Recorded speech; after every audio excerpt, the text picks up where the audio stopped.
Yes. No, we work with WildEarth. So evidently the other male is coming back here, and she's heard something, so she's sitting up now. And of course, buffalo maybe. I can hear the oxpeckers coming in, and it's probably the oxpeckers that alerted the cats to some activity.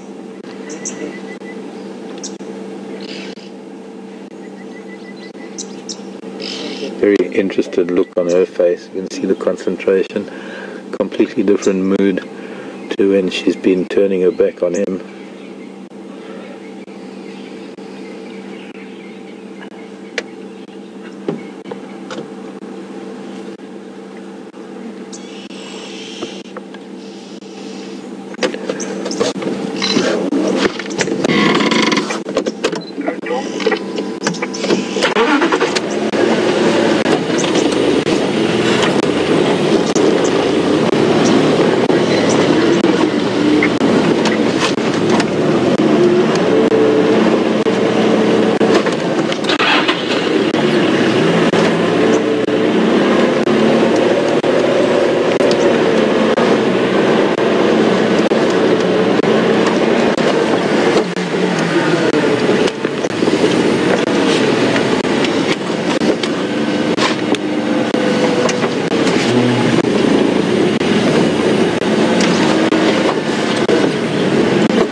I think I've got the question from Final Control from Carol in Florida. Will the two males fight over her? Not really, Carol.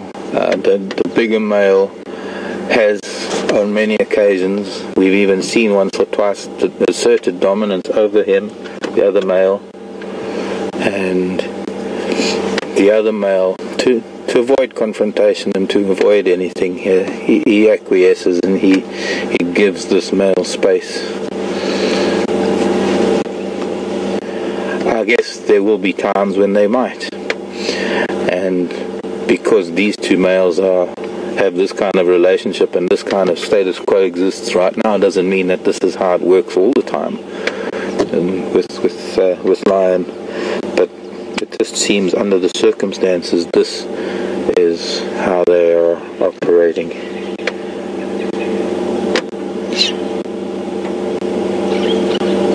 She's a little bit hesitant at the water, so these cats are somewhat familiar with a crocodile presence.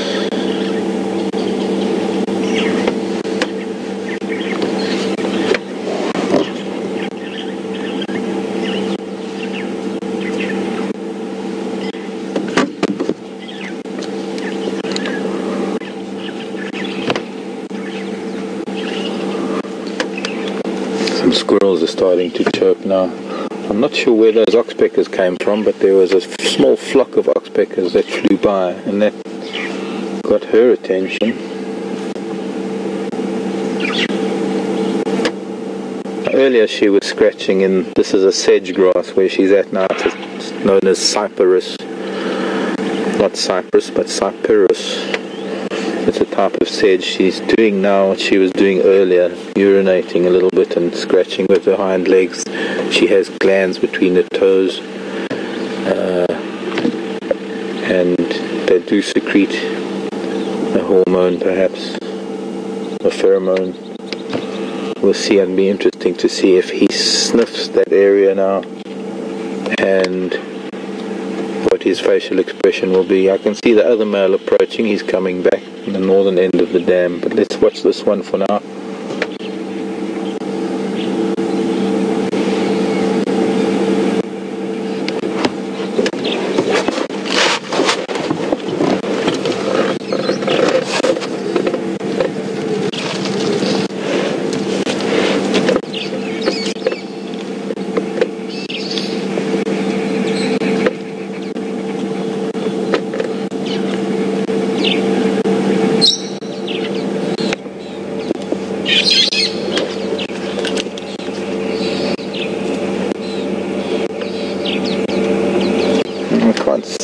very well, but he is doing the phlegm and grimace.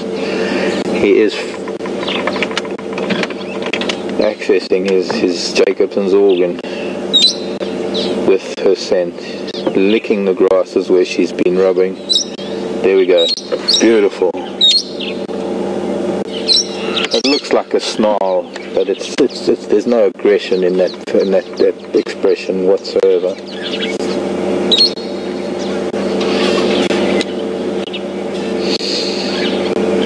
And the other male, seeing the two of them now,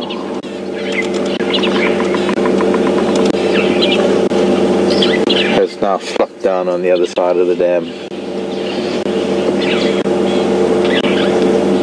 So you see, even though I was trying to interpret his actions, I got it all wrong.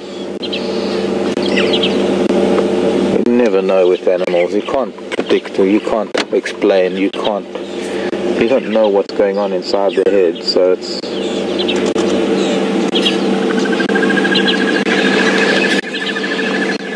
it's wonderful to be able to spend this time with them and to be able to, in retrospect, understand their behavior rather than to try and explain it while it is happening. But it's one of the reasons why we try and spend time with them for observation and learning and understanding, because it's only through that we learn anything.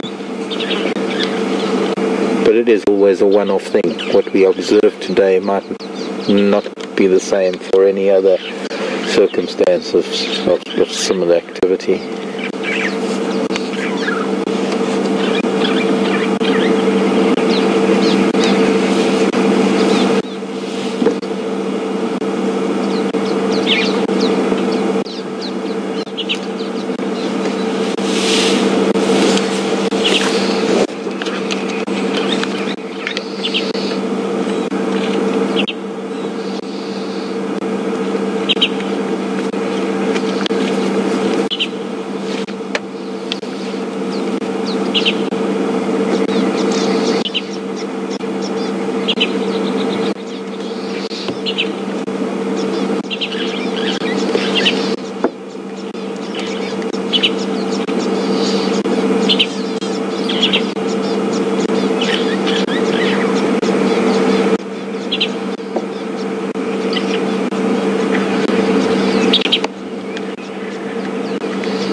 So warm that they need to seek shade right now.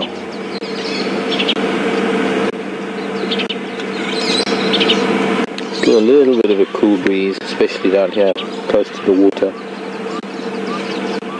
And if anything, maybe seeking a little bit of the sun's warmth, as opposed to maybe a month ago where by now it would be getting very hot and they would be in the shade already.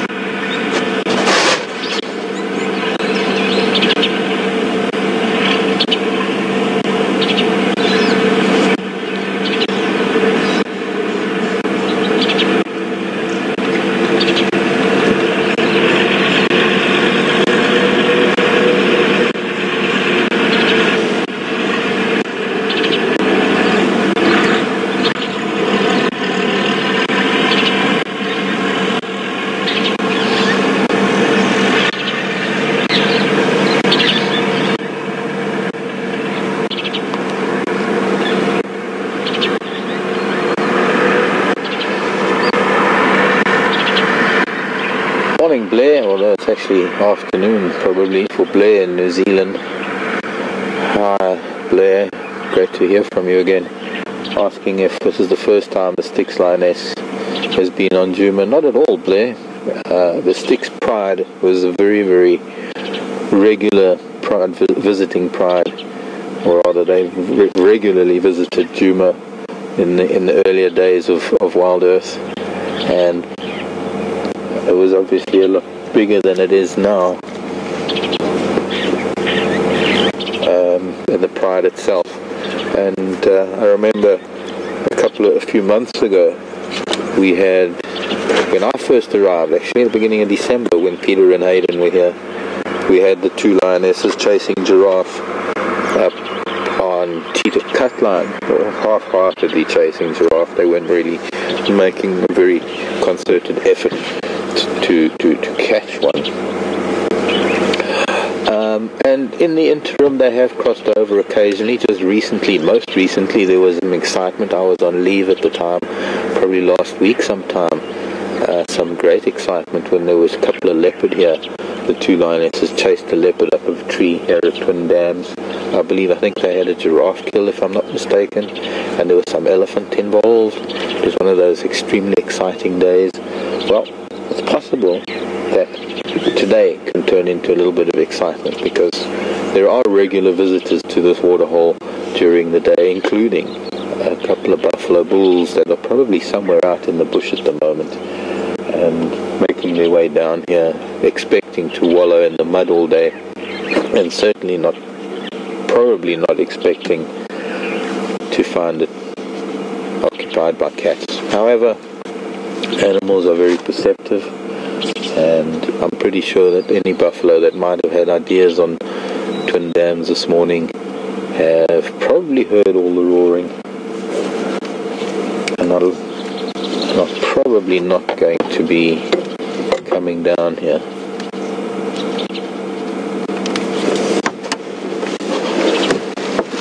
Who knows? It's a wait and see game. Let's see. They are just behind the damn wall.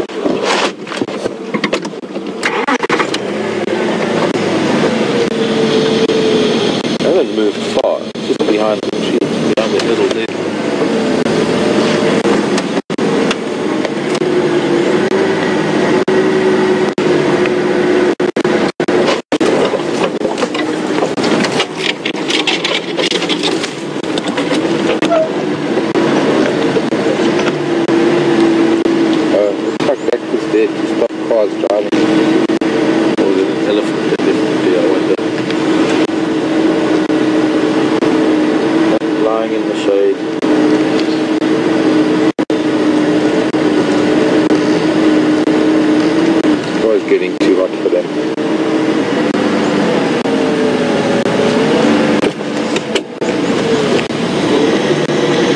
Lion tracks. Lion tracks. 59 and 8. Just a little gap through the leadwoods, these baby leadwoods. For now. And we'll see if... See, I can hear the starling alarming now. Not the same one we saw, but it's the same species. It could be the same individual. So you can see his posture, how he has lifted his head a little bit, because that starling started alarming now. Very harsh call compared to its very melodious usual call. Actually, it can't be the same one. It's a slightly different direction. I can hear a squirrel alarming too.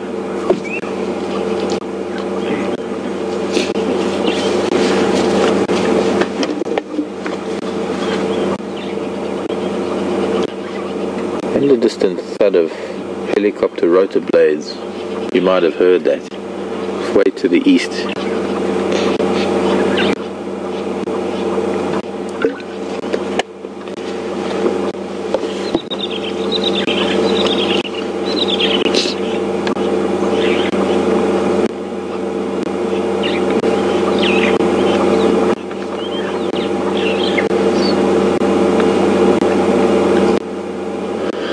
probably see them better if I were closer to the damn wall, and I could probably get around there. But you see, if I was there and they move, I wouldn't be able to go anywhere. But also, I think it would be a little bit too intimidating being right above them.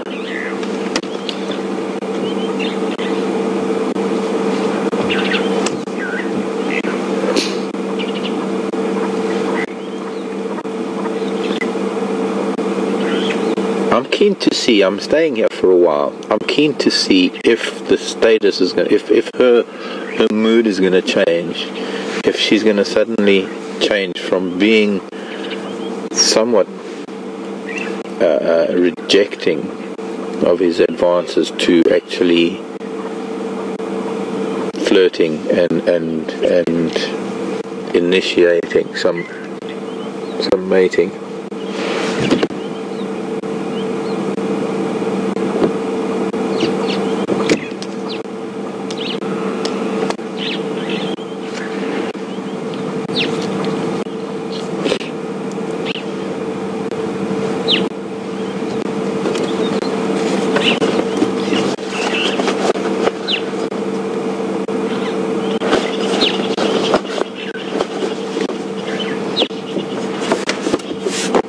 Interestingly, the squirrel that is calling and the starling that we're calling,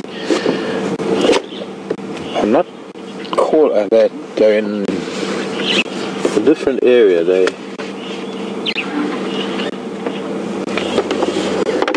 doubt whether they can see these cats.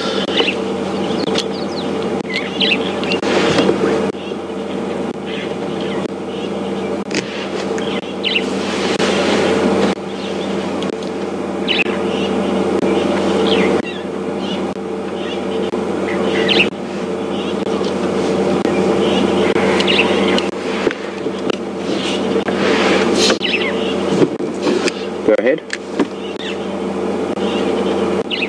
Oh, interesting.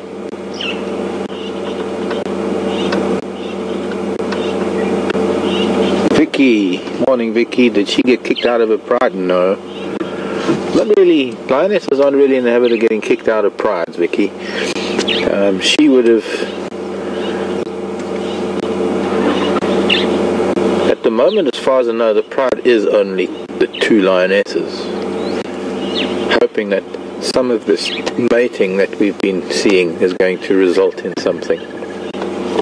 Oh, there we go. We've an answer to things.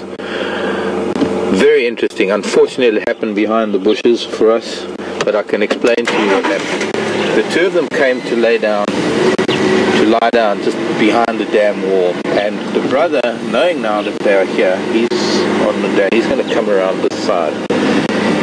He couldn't see them, and so he thought they might have headed further south. Now, he's been very good about keeping his distance up until now, and I was asked not many minutes ago whether they would fight. And of course what happened is that he poked his head above the damn wall, and it was just too close for comfort for this bigger male, who actually chased him off. In fact, both of the cats kind of got aggressive with him and made him keep his distance. I think that's all it really takes. But you see, and now he's growling, the old man. He's lifting. He's doing the Elvis growl. This old man does sort of lifts the one lip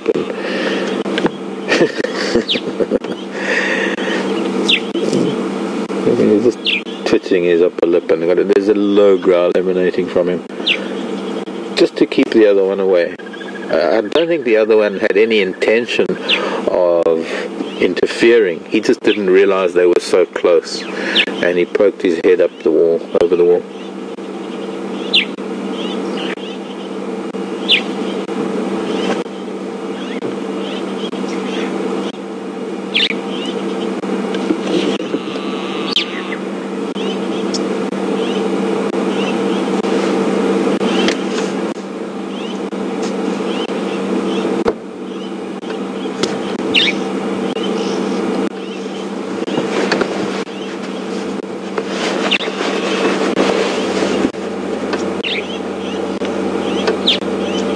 But interesting, very interesting. When we were down in the riverbed, and we had been following the second male. We went down and around into the riverbed, and we found him again, and then we saw the couple that was sleeping on the sand. There was a moment when she got up and she started doing her playful thing on the tree, that the male stood up, and then he suddenly noticed the brother sitting nearby. But the distance was enough that all he had to do was just look at him with daggers, and he knew from that distance that there wouldn't be any confrontation or any need for more than just a glare.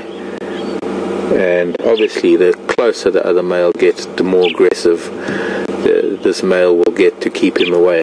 And being the submissive male, being a smaller male that is constantly being dominated by this male, he's not going to try his luck. The interesting thing is that you will find that if there isn't a female in estrus, or if there isn't a female around, they'll lie together, they'll sleep together, they'll lie, as we've seen, with one with his paw on the other one's flank, or touching even.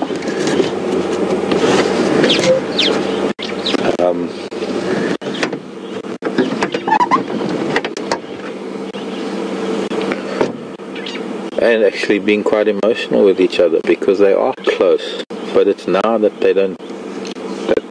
this male doesn't want any contact with his brother. He's only got eyes for her, and there's a very good chance, and I hope that they're going to be here at Djuma for the next few days, because they'll probably be alternating between here and Baboon Pan, just south of us, and with a little bit of luck heading further north.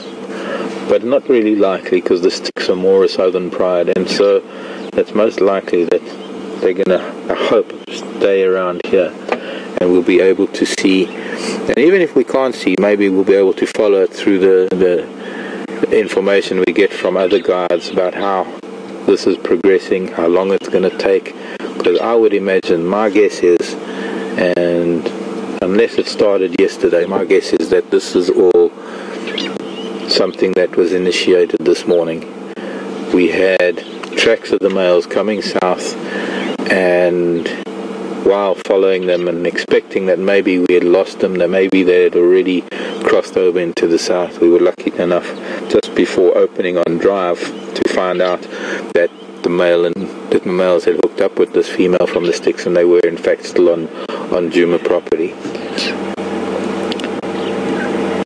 Questions that have been asked in the past amongst the viewers have been, how long does the estrus last? Do both males mate with the female? How long does each male mate with her? There are bunches of questions that really can't be answered until we get the chance to observe them doing so, and here is the perfect opportunity.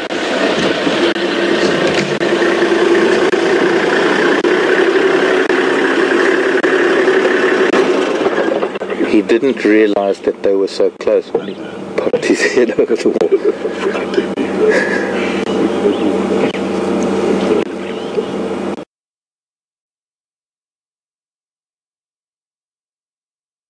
Oh, the lion.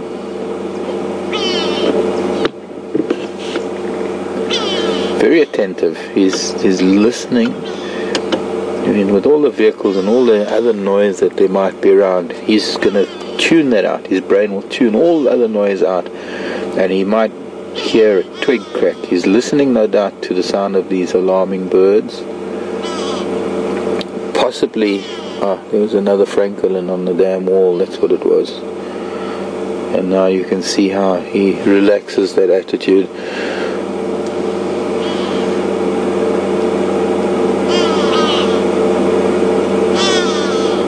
You can almost see the expression change when they are concentrating on something, when they're listening to something. Of course, when they're watching something, that's very, very easy to see.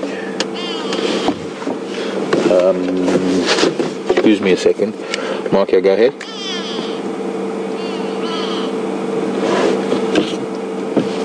Yeah, you're welcome, Ryan.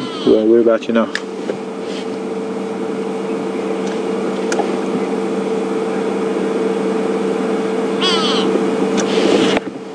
Okay, copy. copied. You should get me visual with my daughter Mafazi. The other my daughter is on the other side of the wall at the Mati.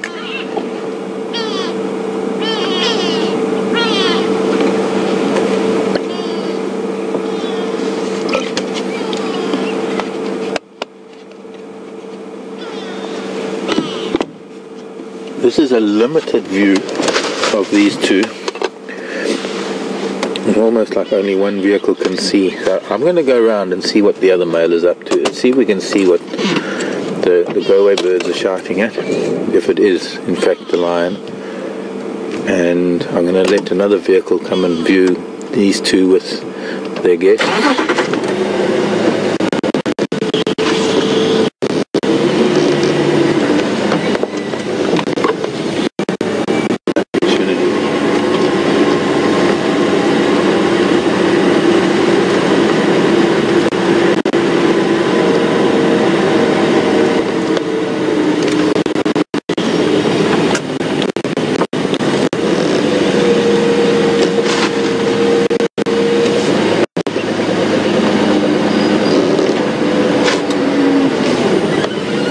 Behind the wall, damn wall, so maybe go around the side rather than come over and almost be on top of them.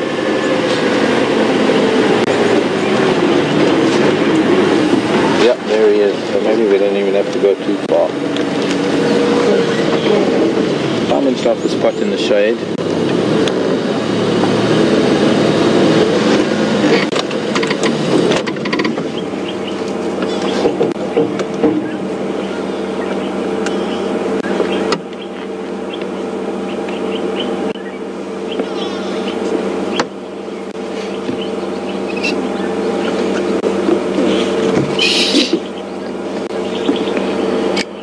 Copy that, thanks Ron. I'm just going to sit here for a bit because I can, if the other two move, I'll be able to see them as well.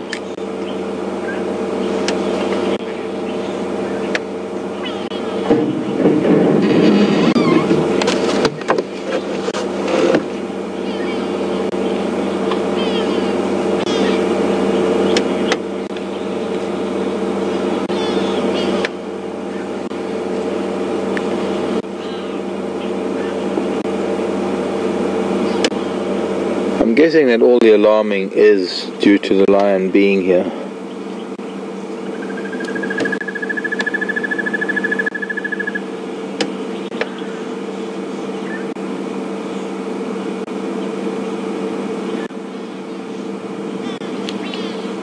And at the moment it doesn't really affect the lion very much at all, because with the other two preoccupied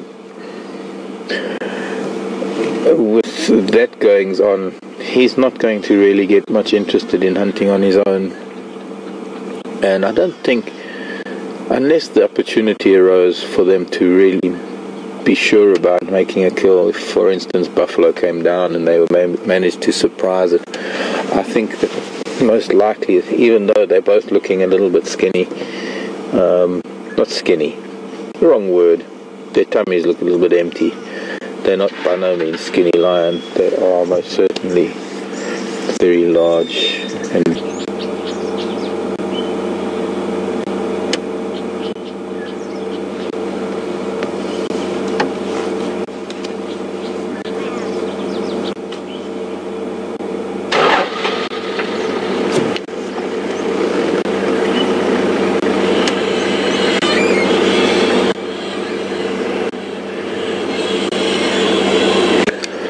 that was thinking the same thing.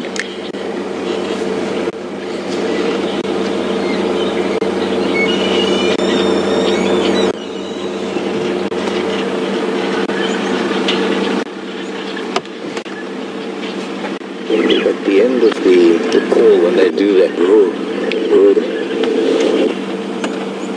in the last 15 to 20 minutes, the temperature has risen considerably. I'm fairly confident that there's not really much going to be happening in terms of where they go. They're going to most likely be around here for the rest of the day, for most of the rest of the day. I think if anything there might be the odd interaction between that male and the female as the day wears on, whether it be in the shade. I think what might happen is if he falls asleep, she might try and get up and sneak off, and he'll maybe hear her getting up and maybe then follow her. So I'm thinking, and I'm hoping you all agree with me, but I'm thinking that what we can do is I'm hoping to come back here this afternoon. Hopefully we can follow up on what we've been seeing this morning. At the moment it seems to be sort of a static situation. They're lying down, they're sleeping. And we haven't really done much this morning, so I wonder if we shouldn't maybe just spend another bit of time driving around. We'll go to maybe another waterhole or two. We'll see if we can find some birds and, of course, some other larger mammals. And I hope that maybe we can fill up the morning with some other things. So, we're going to just go around and have one more look at him from a different angle. And maybe just a couple more minutes, and then I think we'll go and see what else Juma can find, or what Juma can offer us on this really beautiful Wednesday morning in the Greater Kruger National Park.